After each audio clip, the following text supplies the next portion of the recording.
Health policy nonprofit KFF released its new poll Wednesday that found that 64% of OBGYNs surveyed believed, excuse me, 64% of OBGYN surveys believe that the June 2022 decision overturned Roe versus Wade worsened pregnancy-related mortality. 68% also said the decision worsened their ability to treat pregnancy-related emergencies. Nearly a year ago, the Supreme Court ended the constitutional right to an abortion in the Dobbs v. Jackson Women's Health Organization decision and allowed states to make their own. Okay, we get more into some of the data. This comes as pregnancy-related deaths have been rising in the United States since 2019, according to a Centers for Disease Control and Prevention report released earlier this year. In 2021, there were 32.9 deaths for every 100,000 births. Christina, I think you just mentioned something about this as well. The poll also found that half of OBGYNs in states where abortion is banned said that they had patients in their practice unable to receive the care that they wanted. About 4 in 10 OBGYNs nationally said that their decision-making autonomy has also been negatively affected since the ruling. So again, if it's nationally, then they're talking about, obviously states where it's still legal. So, if you got those 6-week bans and stuff like that, and all those laws that prosecute people, absolutely, it's going to make their job nearly impossible when it comes to stuff like that.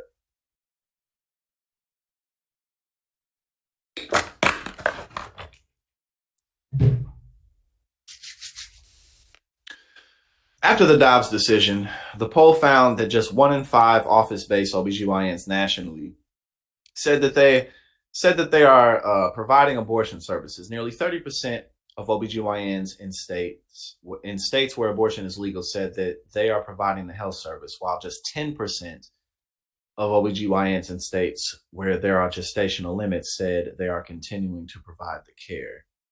So it's absolutely having an impact. On a national scale, 20% of OBGYNs who are office-based said that they have felt constraints to provide care for miscarriages and other pregnancy-related emergencies. This number significantly increased to 40% among OBGYNs located in states where abortion is banned.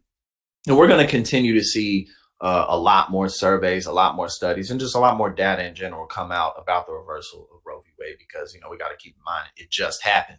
So, when it comes to metadata, you have to collect that a lot over time. So over the course of the reversal, they reversed it, like getting it, unless it's codified, unless we get a super majority or something, then, it's a very difficult path, other than a state by state basis. So, we'll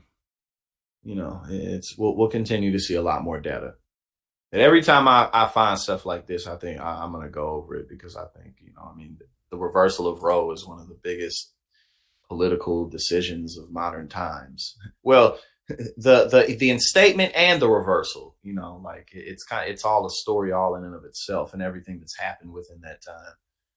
Women just really doing better than everyone honestly expected in the workforce, really doing great in terms of their education, out earning men in a variety of circumstances, not overall, but I'm just saying, like, a lot of it, more and more, you're seeing women out here just making money, and that's fine. And, it doesn't really get in the way of relationships or anything like a lot of these red pill clowns talk about. But more and more, just successful women is just a normal part of society. And so again, like the instatement of Roe and then the reversal of Roe, so much has happened within that time on a mass scale. Okay, so then more than half of OBGYN surveyed also said that they have seen an increase in patients seeking contraception since the Dobbs decision, including long-term. And a lot of these clowns don't even want women to have access to contraception. If you have sex, it must be because you want to get pregnant. Nothing more. Ever. Never. Including long-term or permanent methods like sterilization, IUDs, and implants. The poll also reported that 70% of OBGYNs believed the landmark ruling worsened racial and ethnic inequities in maternal health. Racial disparities in maternal health care already exist due to access to quality health care and racial biases in healthcare, as Black women are 3 times more likely to die from a pregnancy related issue than white women, according to the CDC.